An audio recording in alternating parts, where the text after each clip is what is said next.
Hello everyone, in this video we are going to cover case-based questions from chapter 3 pair of linear equations in two variables class 10th from R.D. Sharma. There are total 4 case-based questions, 2 are solved and 2 are unsolved. Let's discuss all these 4 case-based questions and 2 of them are from CBSE board exam 2023. Let's start with the first one and the question is, a coaching institute of mathematics conducts classes in 2 batches, 1 and 2, and the fee for rich and the poor children are different. In batch 1, there are 20 poor and 5 rich children, whereas in batch 2, there are 5 poor and 25 rich children. The total monthly collection of fee from batch 1 is 9,000 and from the batch 2 is 26,000. Assume that each poor child pays X per month and each rich child pays Y per month. अब सबसे पहले तो आप यहाँ देखें कि जो हर एक पुअर चाइल्ड है उसे हम कितनी फ़ी चार्ज कर रहे हैं. We are charging rupees X per month from each poor child and from each rich child we are charging rupees Y per month. अब आपको जो इक्वेशन दे रखी है उसमें 2 तरह से आपके पास दे रखी है. फर्स्ट बैच में आपके पास 20 पुअर स्टूडेंट्स हैं और 5 रिच हैं. Accordingly we will charge as it is given, right. And in the second batch we are having 5 poor and 25 rich children. Total monthly collection of fee from the batch 1 is 9,000 and from the batch 2 is 26,000. तो इसकी equation कैसे बनेगी देखें. अगर हमारे पास first batch में 20 poor children हैं तो हमारे पास हर एक बच्चे से X रुपीज़ की कलेक्शन हो रही है. तो 20 बच्चों से कितने रुपीज़ की कलेक्शन हो जाएगी 20X. और 5 रिच चिल्ड्रन हैं और हर एक रिच चाइल्ड से कितनी कलेक्शन हो रही है Y रुपीज़ की पर मंथ चार्जेस हैं उसके. तो यहाँ पे कितने आ जाएंगे 5 हैं तो हर एक से Y रुपीज़ हो रही है, दैट इज़ 5Y. और बैच 1 से, ये बैच 1 की बात हो रही थी ना, बैच 1 से टोटल कितने चार्जेस कलेक्ट किए जा रहे हैं 9,000, राइट. इसी तरह से बैच 2 में 5 पुअर हैं तो पर हर एक को X रुपीज़ पड़ रहे हैं monthly, that is 5X. 25 rich हैं तो हर एक को Y रुपीज़ पड़ रहे हैं तो दैट इज़ 25Y.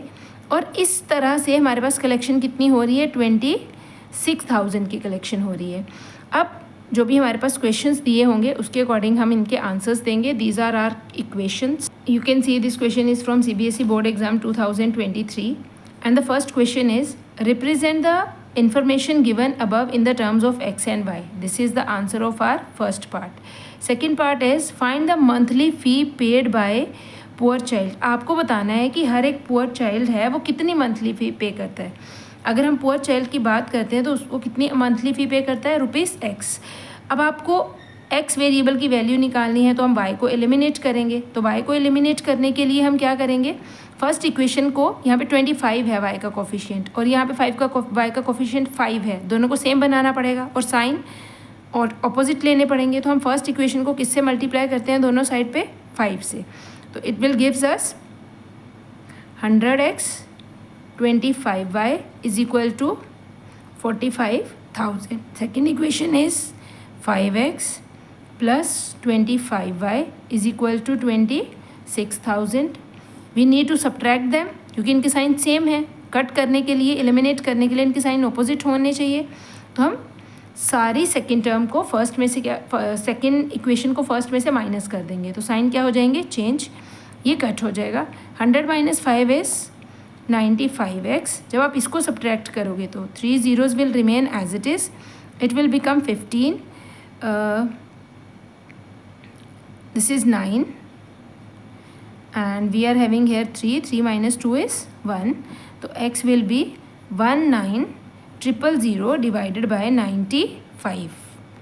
X की वैल्यू क्या आ जाएगी 19,000 divided by 95. अब इसकी 5 से कटिंग हो रही है. 5 9s are 5 1s are 5, 4 left, 5 9s are 45.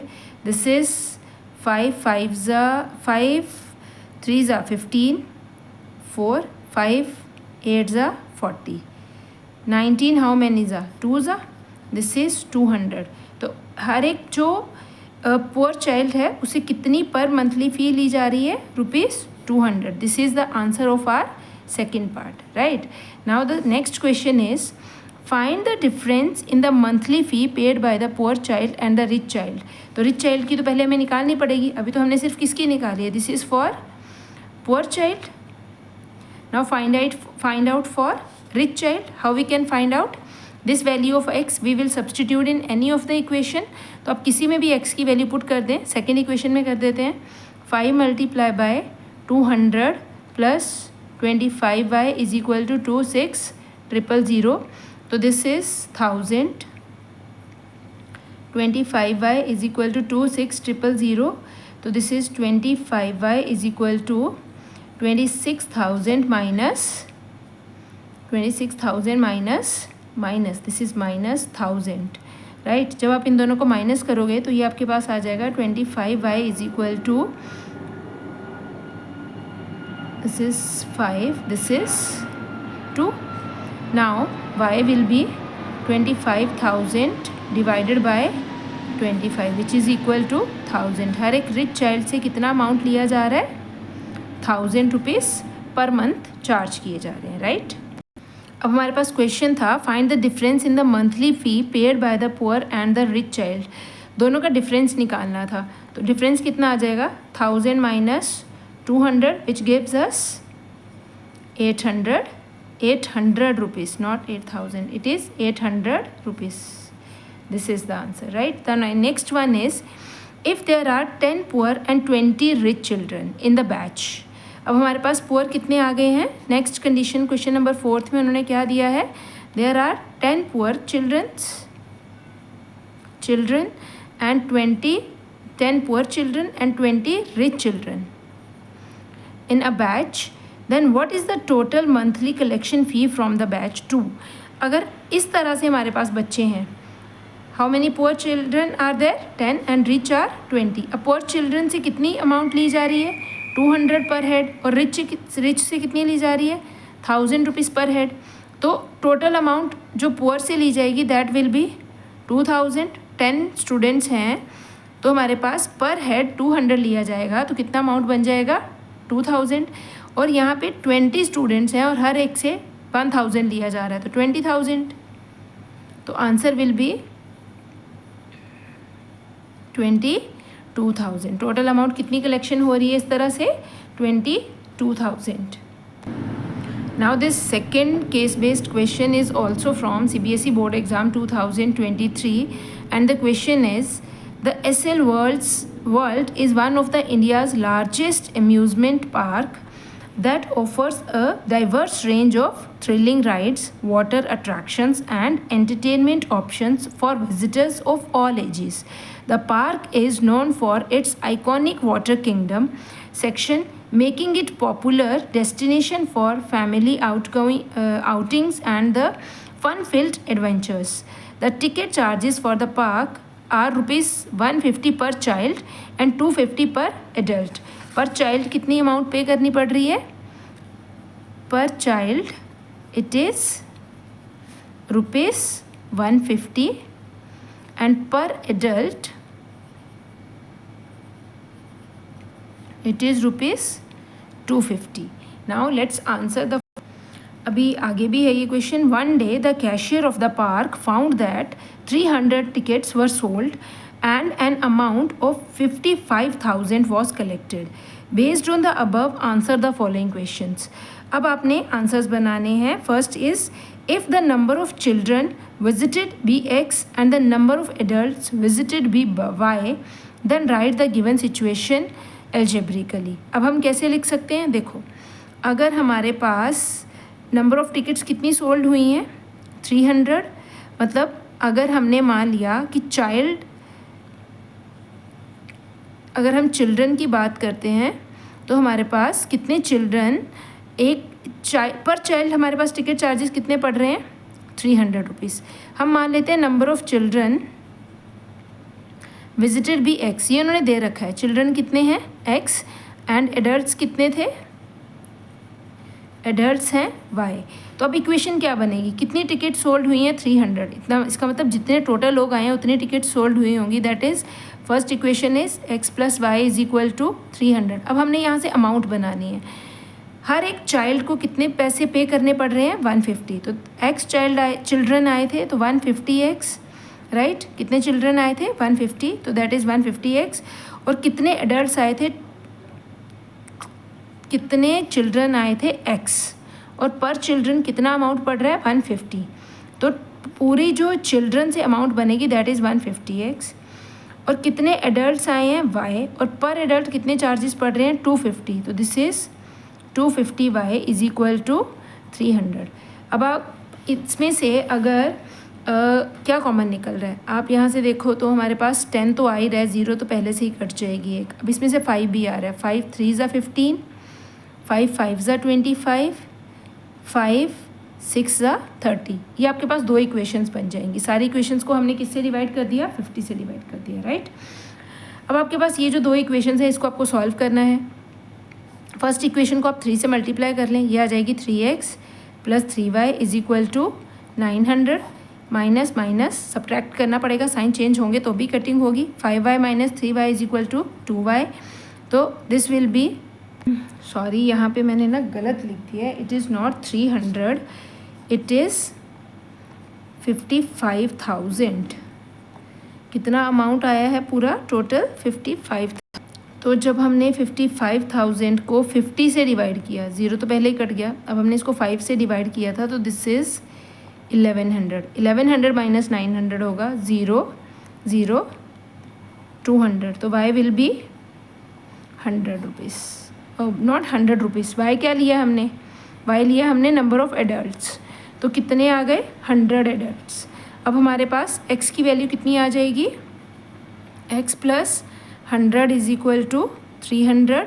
तो x will be 300 minus 100 which is equal to 200. How many children visited the park? That is 200 and adults 100.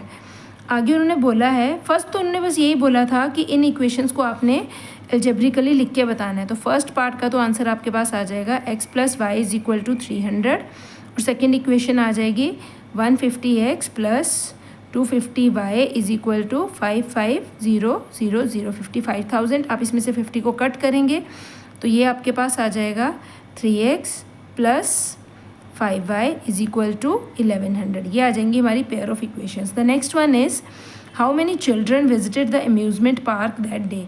कि कितने चिल्ड्रन विजिट करे थे अम्यूज़मेंट पार्क में। y की वैल्यू कितनी आई है हमारे पास?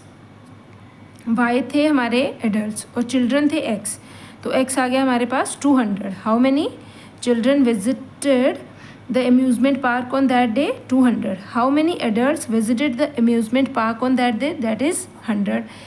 Now the next one is how many amount will be collected if 250 children and 100 adults visit the amusement park. आपने बताना है कि कितना अमाउंट कलेक्ट किया जाएगा अगर हमारे पास 250 चिल्ड्रन और 100 एडल्ट्स आएंगे। देखो 250 चिल्ड्रन अगर आएंगे तो पर पर्सन पर चाइल्ड कितने पैसे लिए जा रहे हैं?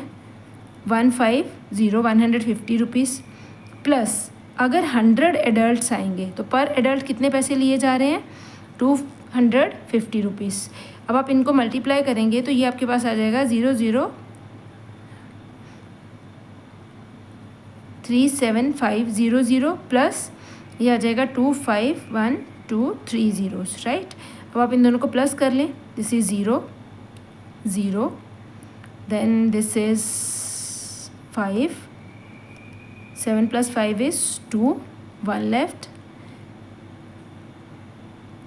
कितनी अमाउंट कलेक्ट हो रही है? 62,500 rupees. Hope it is clear. Let's do the next one. Now the next question is teacher and students of class 10th of school had gone to the Nandankanan for the study tour. After visiting different places of the Nandankanan, lastly they visited Birds Sanctuary and the Deer Park. Rohan is a clever boy and keen observer. He put the question to his friend, how many birds are there and how many deers are there at particular time in the Nandankanan. Rahul's friend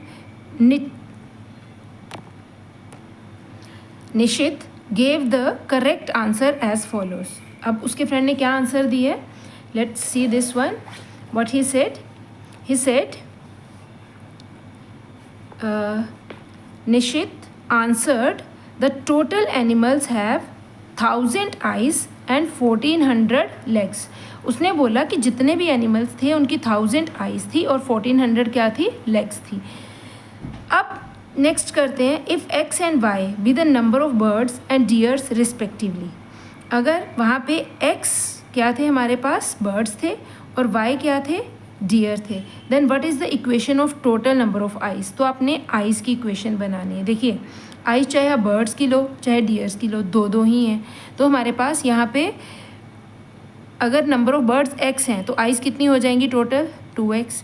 और अगर number of dears Y हैं तो total dears की eyes भी कितनी हो जाएंगी, 2y। और टोटल आइज कितनी दे रखी हैं आपको, 1000। तो यहाँ से अगर आप 2 से डिवाइड कर देते हैं तो आपके पास इक्वेशन बन जाएगी x + y is equal to this is 1000, answer will be 500। Hope it is clear. The next one is what is the equation of the total number of legs. अब लेग्स की बात करते हैं। अगर हमारे पास x बर्ड्स हैं और हर एक बर्ड की 2 लेग्स होती हैं, तो यहाँ पे कितनी आ जाएगी, 2x। और y डियर हैं और हर एक डियर की कितनी लेग्स होती हैं, 4 + 4y is equal to total number of legs. तो टोटल कितनी लेग्स थी, हमने यहाँ पे ऊपर पढ़ा था, देयर आर टोटल 1400 मतलब 1400 लेग्स। तो that is equal to 1400, right. अब यहाँ से 2 कॉमन आ जाएगा तो इक्वेशन आ जाएगी x + 2y is equal to 700। C is the correct option. The next one is how many birds are there in a zoo. अब आपने बताना है कि जू में टोटल कितने बर्ड्स थे। अब हम इन दोनों इक्वेशंस को सॉल्व कर लेते हैं।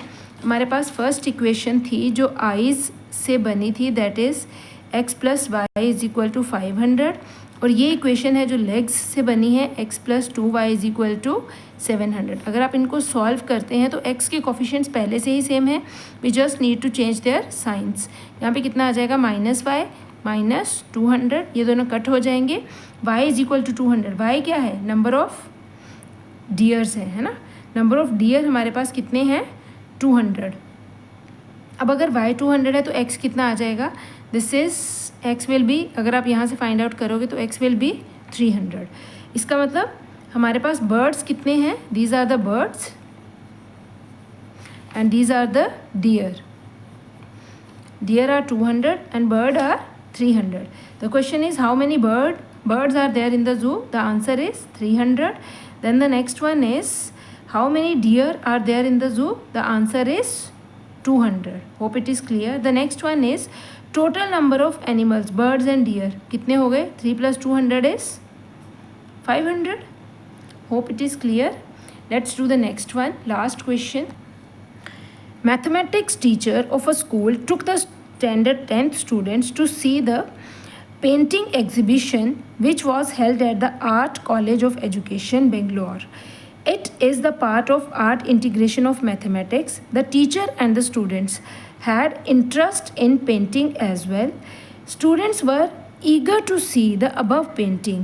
The teacher explained that the above painting is based on the concept of pair of linear equations in 2 variables. This is the downstream, this is the upstream. अब डाउनस्ट्रीम क्या होता है बेटा, डाउनस्ट्रीम का मतलब होता है direction of boat and direction of stream both are same. मतलब जिस डायरेक्शन में हमारा पानी का फ्लो है, स्ट्रीम का फ्लो है, उसी डायरेक्शन में हमारी बोट भी जा रही है। एक होता है upstream, that is against the flow. Against the flow mean boat की स्ट्रीम की स्पीड, अगर इस स्ट्रीम अगर आपकी लेफ़्ट टू राइट जा रही है और बोट आपकी राइट टू लेफ़्ट जा रही है, दोनों की जो डायरेक्शन है वो ऑपोजिट है, दैट इज़ कॉल्ड अपस्ट्रीम। अब हमारे पास इसके बेस्ड पे कुछ क्वेश्चंस हैं। सबसे पहले तो आपको पता होना चाहिए कि अगर हम अपस्ट्रीम और डाउनस्ट्रीम की बात करते हैं तो इसमें जो स्पीड निकलती है वो एक दूसरे के साथ रिलेट करके एक न्यू स्पीड बनती है। डाउनस्ट्रीम की स्पीड की अगर हम बात करते हैं तो डाउनस्ट्रीम में अगर जब हम डाउनस्ट्रीम जाते हैं तो हमारे पास बोट की स्पीड और स्ट्रीम की स्पीड दोनों प्लस हो जाती हैं। और जब हम अपस्ट्रीम की बात करते हैं तो अपस्ट्रीम की स्पीड में हमारे पास स्ट्रीम की स्पीड हमेशा कम होनी चाहिए और बोट की स्पीड हमेशा ज़्यादा होनी चाहिए, then only it is possible to go against the flow. तो अपस्ट्रीम की स्पीड निकालने का क्या फॉर्मूला होता है, speed of boat minus speed of stream. Okay, let's do these questions. If the speed of boat is 5 km per hour and the speed of stream is 2 km per hour, then what is the speed of the downstream boat in the downstream? अब अपने downstream की speed बनानी है, तो downstream की speed में दोनों की स्पीड क्या हो जाती है, ऐड हो जाती है. तो that is 5 km per our plus 2 km per hour. तो डाउनस्ट्रीम में आपने क्या करना है, दोनों को प्लस करना है, राइट. तो answer will B 7 km per our. The next one is the speed of the boat is 5 km per our, ये बोट की है, and the stream is 2 km per our. What is the speed of upstream. अब upstream का formula आपको ध्यान में रखना है. पहले किसकी स्पीड आएगी, speed of boat minus speed of stream. Hope it is clear, otherwise it is not possible to go against the flow. तो यहाँ पे हमारे पास जो अपस्ट्रीम की स्पीड बनेगी, दोनों स्पीड्स को माइनस करके बनेगी. आप खुद सोचें, अपस्ट्रीम अगर हमने जाना है तो हमारा ज़ोर भी ज़्यादा लगेगा, और जो दोनों की स्पीड है एक दूसरे को कट करेगी. तो बोट की स्पीड ज़्यादा होनी चाहिए, स्ट्रीम की स्पीड कम होनी चाहिए. तो what is the speed of boat, 5, और speed of stream is 2. Answer will B 3 km per our. A boat goes 21 km down stream. एक बोट है, वो कितने किलोमीटर्स डाउन स्ट्रीम गई है, 21 km. अब डाउन स्ट्रीम जाना है तो डाउन स्ट्रीम स्पीड यूज़ करी जाएगी. What is the time required. Time का क्या फॉर्मूला होता है, देखो भाई, फॉर्मूला तो हमारे पास एक होता है जिसको हमने हमेशा ही रिवाइज करना होता है, दैट इज़ डिस्टेंस. क्या फॉर्मूला होता है हमारे पास, distance is equal to speed into time. This is the main formula. इसी फार्मूला से सारे फार्मूलाज ड्राइव होते हैं. अब उन्होंने बोला है जो बोट है वो 21 km डाउन स्ट्रीम गई है. डिस्टेंस उसने कितना कवर किया है, 21 km. What is the time required. अब आपने टाइम निकालना है, तो यहाँ पे आपके पास है स्पीड इनटू टाइम. तो टाइम कैसे निकालोगे, स्पीड इधर जाके डिवाइड हो जाएगी, 21 upon speed is equal to time. अब उसने डाउन स्ट्रीम जाना है तो स्पीड भी किसकी आएगी, डाउन स्ट्रीम स्पीड आएगी. Hope it is clear. जब अपस्ट्रीम जाएंगे तो अपस्ट्रीम स्पीड, जब डाउन स्ट्रीम आएंगे तो डाउन स्ट्रीम स्पीड. अब डाउन स्ट्रीम स्पीड हमने फर्स्ट पार्ट में यूज़ करी थी कि कितनी डाउन स्ट्रीम स्पीड थी, 7 km पर आवर. तो अब हम इसको लिख लेते हैं, that is 7 km per hour, 21 upon 7. तो that is equal to 3 hours. Time कितना लगेगा उसको, 3 आवर्स लगेंगे अगर वो 7 km पर आवर की स्पीड से चल रही है. डाउन स्ट्रीम की स्पीड 7 km पर आवर थी, इसको हमने यूज़ कर लिया, डिस्टेंस से डिवाइड किया तो हमारे पास टाइम आ गया डाउन स्ट्रीम का. The next one is a boat goes 12 km upstream. अब बोट अपस्ट्रीम गई है कितने किलोमीटर्स, अब ये अपस्ट्रीम का केस है. अब अपस्ट्रीम के केस में डिस्टेंस उसने कवर किया है 12 km. What is the time required. अब आपने बताना है उसको कितना टाइम लगेगा इस डिस्टेंस को कवर करने के लिए. तो अगेन टाइम का फॉर्मूला क्या होता है, डिस्टेंस अपॉन स्पीड. स्पीड यहाँ पे किसकी यूज़ होगी, अपस्ट्रीम स्पीड. अब अपस्ट्रीम स्पीड कैसे बनती है, अभी मैंने बताया आपको, upstream speed is equal to speed of boat minus speed of stream. तो हमारे पास पहले तो स्पीड ऑफ बोट कितनी है, हमारे पास स्पीड ऑफ बोट हमारे पास है दिस इज़ नहीं, हमें तो अपस्ट्रीम स्पीड ही देखनी है ना. अपस्ट्रीम स्पीड हमने सेकंड पार्ट पे पहले ही निकाल चुके हैं, that is 3 km per hour. तो यहाँ पे टाइम कितना आ जाएगा हमारे पास, time will be, distance is 12 and this is 3, 4 km per hour will be the answer. Okay, now let's do the last part.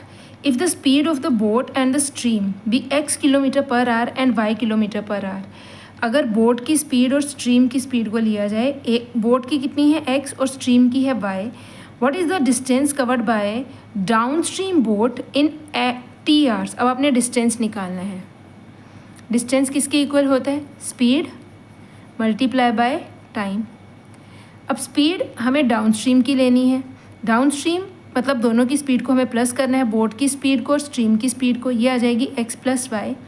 और टाइम कितना दे रखा है, T hours multiply by T. तो which one is the correct option, that is distance कौन सा आ जाएगा हमारे पास, T multiply by H plus X plus Y kilometres. This is the correct answer. Hope it is clear,